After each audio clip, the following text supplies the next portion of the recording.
Voici un principe financier que la Bible nous apprend. Ça se passe dans l'histoire de Joseph. Alors, Joseph, à un moment donné, l'Égypte va connaître 7 années de richesse pour par la suite vivre 7 années de sécheresse, de famine. Alors, qu'est-ce qu'il fait? Il conseille au roi de prendre 1/5 ou 20% des récoltes durant les années de richesse pour par la suite s'en servir dans les années de famine. Alors, ce que tu devrais comprendre, c'est que tes finances ne seront pas toujours roses. Ça ne va pas toujours bien aller. Si présentement tu fais beaucoup d'argent, tu as un emploi, c'est très bien. Mais il faut quand même que tu prennes l'habitude de te préparer pour les saisons de famine que tu pourrais vivre. Parce que ça, c'est inévitable.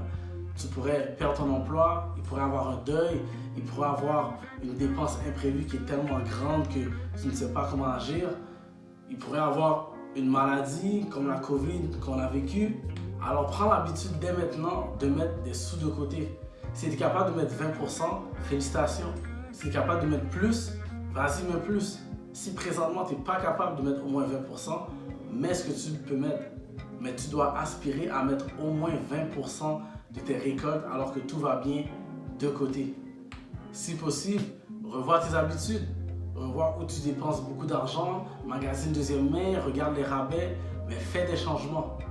Et tu verras la différence dans tes finances. Alors, si tu veux savoir comment utiliser ton argent avec sagesse et richesse, de la manière comment le Seigneur aurait voulu, abonne-toi pour plus de conseils.